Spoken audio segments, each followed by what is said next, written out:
خطے میں امن کا مشن جنگ بندی کے لیے پاکستان کی سفارتی کوششیں مشرق وسطی تنازع میں ثالثی کے لیے اسلام آباد میں بڑی بیٹھک نائب وزیر اعظم اسحاق ڈار کی دعوت پر 4 فریقی اجلاس ختم سعودی عرب ترکی مصر کے وزرائے خارجہ کی شرکت خطے میں کشیدگی کم کرنے کی کوششوں سمیت مختلف امور پر تفصیلی غور اجلاس سے پہلے چاروں وزرائے خارجہ کا گروپ فوٹو نائب وزیر اعظم اسحاق ڈار سے سعودی وزیر خارجہ فیصل بن فرحان ترک وزیر خارجہ حکان فیدان اور مصری وزیر خارجہ ڈاکٹر بدر کی ملاقاتیں دو طرفہ تعلقات کو مزید مضبوط بنانے کا اعادہ خطے کی صورتحال اور ایران سے متعلق امور پر گفتگو خطے میں کشیدگی میں کمی اور سفارتکاری پر زور امن و استحکام کے لیے قریبی رابطے جاری رکھنے پر اتفاق مہمان وزرائے خارجہ وزیر اعظم شہباز شریف سے بھی ملیں گے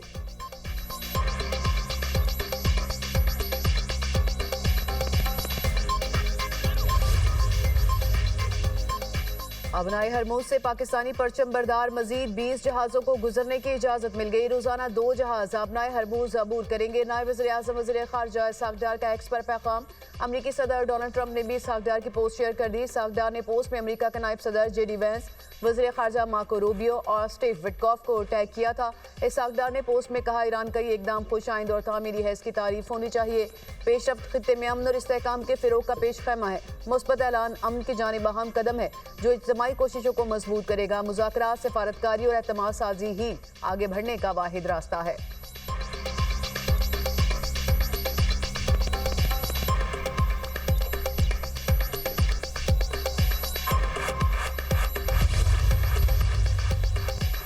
نائب وزیر اعظم اسحاق ڈار کا ایرانی وزیر خارجہ عباس عراقچی سے ٹیلی فونک رابطہ کشیدگی میں کمی اور فوری جنگ بندی کی ضرورت پر زور اسحاق ڈار کا کہنا تھا پاکستان خطے میں امن اور استحکام کے لیے کی جانے والی تمام کوششوں کی حمایت جاری رکھے گا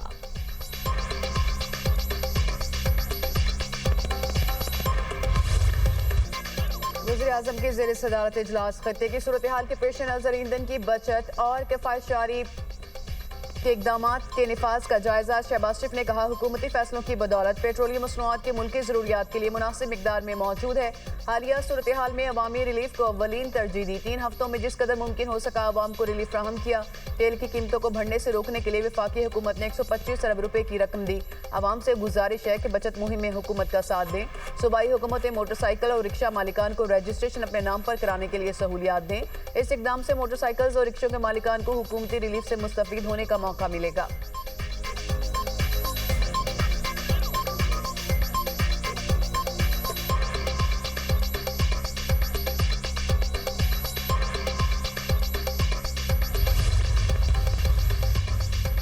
امریکہ نے ایران کے ساحلی علاقوں بشمول کاک جزیرے پر زمینی کارروائی کی تیاری کر لی وائٹ ہاؤس حکام کے حوالے سے واشنگٹن پوسٹ کی رپورٹ میں انکشاف امریکی اخبار کے مطابق ایران میں محدود زمینی کارروائی خصوصی دستے اور روایتی فوجی کریں گے صدر ٹرمپ کی منظوری سے جنگ کا نیا اور زیادہ خطرناک مرحلہ شروع ہوگا امریکی حکام کے مطابق ہزاروں فوجی میرینز مشرق وسطی پہنچ رہے ہیں امریکی اہلکار کے مطابق زیر غور زمینی آپریشن کا ممکنہ ٹائم فریم 2 ماہ ہو سکتا ہے امریکی حکومت کے اندر زمینی کارروائی پر اختلافات بعض حکام کا کہنا ہے کہ زمینی کارروائی کے بغیر بھی مقاصد حاصل کیے جا سکتے ہیں ماہرین کے مطابق زمینی کارروائی سے جنگ مزید طول ہو سکتی ہے اسرائیلی میڈیا نے دعویٰ کیا کہ ممکنہ امریکی زمینی حملے سے نمٹنے کے لیے ایران نے ہائی الرٹ کر دیا مسلح افواج کو جنوبی اور شمال مغربی علاقوں میں سیکیورٹی سخت کرنے کی ہدایت تہران سمیت بڑے شہروں میں ایرانی فوج کو تیار رہنے کا حکم سپریم نیشنل سیکیورٹی کونسل نے منظوری دے دی حکم نامہ جاری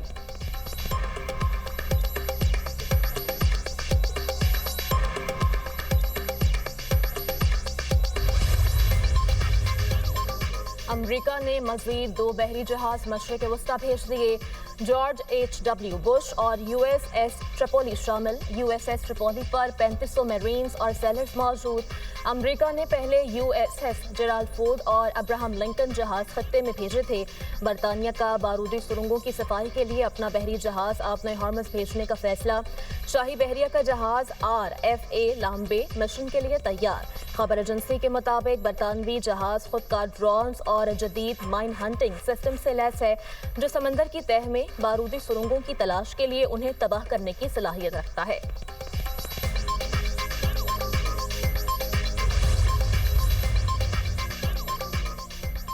امریکہ اور اسرائیل کا جنوبی ایران کے علاقے بندر خمیر پر حملہ 5 افراد شہید 4 زخمی 2 بحری جہازوں اور متعدد گاڑیوں کو نقصان بوش شہر میں حملے میں ایک ہی خاندان کے 4 افراد شہید۔ ایران کے مغربی صوبے خوزستان کے شہر ہفتگل پر حملہ، پانی کے بڑے ذریعے کو نشانہ بنایا۔ حملے میں کسی جانی نقصان کی اطلاع نہیں ملی۔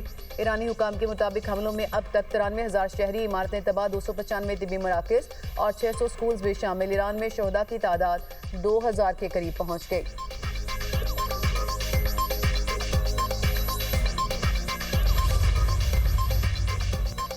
پاسداران انقلاب کا حملوں میں 500 امریکی فوجی ہلاک یا زخمی کرنے کا دعویٰ، کہا Iran university of science and technology پر حملے کا جواب دیں گے۔ خطے میں امریکی اور اسرائیلی جامعات کو نشانہ بنایا جا سکتا ہے۔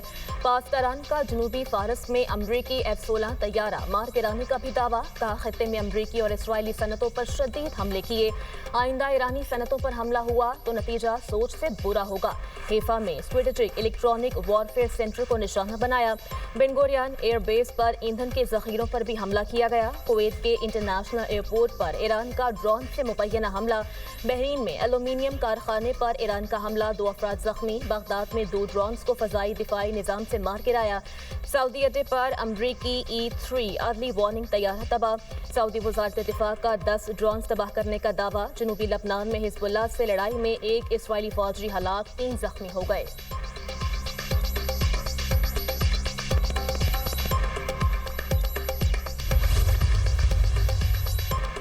ایران سے جنگ جلد ختم ہوگی۔ امریکی نائب صدر JD وینس نے ایک انٹرویو میں کہا کہ زیادہ تر فوجی اہداف حاصل کر لیے۔ امریکی صدر ایرانی حکومت کو شدید کمزور کرنے کے لیے جنگ کچھ عرصہ مزید جاری رکھنا چاہتے ہیں۔ ہمیں 1 یا 2 سال تک ایران میں رہنے میں دلچسپی نہیں۔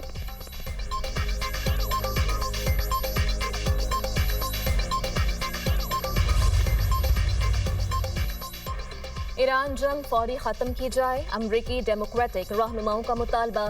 ایران کے خلاف بلا جواز جنگ عالمی قوانین کی خلاف ورزی قرار۔ سینیٹر برنی سینڈرز کا منیسوٹا میں نو کنگز ریلی سے خطاب، کہا ویتنام اور عراق جنگ پر امریکیوں سے جھوٹ بولا گیا، آج ایران کے خلاف جنگ پر بھی جھوٹ بولا جا رہا ہے۔ ایران کے خلاف جنگ اسرائیلی وزیراعظم نے شروع کی، ٹرمپ کی آمریت کو مسترد کرتے ہیں۔ ایران میں اب تک 2,000 شہری مارے جا چکے، غزہ میں ہزاروں افراد کو قتل کیا گیا۔ اسرائیل کو امریکی ٹیکس دہندگان کے پیسوں سے اسلحے کی فراہمی روکی جائے، بادشاہت نہیں چاہیے، امریکہ میں بادشاہت کی گنجائش نہیں۔ امریکی ڈیموکریٹک رکن الہان عبداللہ عمر نے کہا ٹرمپ نے ہماری جمہوریت کو کمزور کر دیا، امریکہ میں اس قسم کی آمریت کا تصور بھی نہیں تھا۔ ٹرمپ نے اس بنیاد کو تباہ کرنے کی کوشش کی جو امریکہ کو عظیم بناتی ہے۔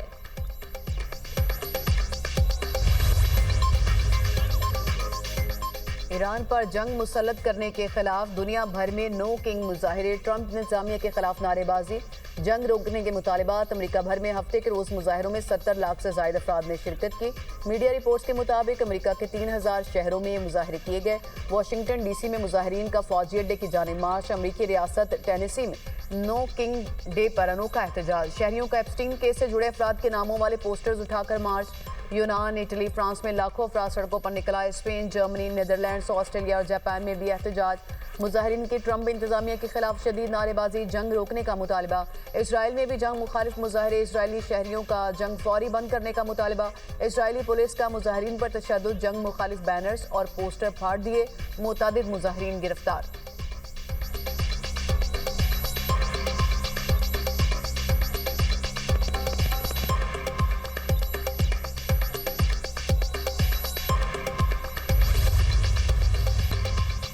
شمالی کوریا کا امریکی سرزمین تک مار کرنے والے نئے میزائل انجن کا کامیاب تجربہ۔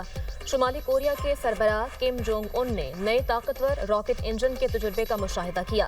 دفاعی ماہرین کے مطابق شمالی کوریا اب ایک ہی میزائل سے کئی اہداف کو نشانہ بنانے کی تیاری میں ہے۔ ٹھوس ایندھن والے انجن سے لیس میزائل اب تیزی سے فائر ہو سکیں گے۔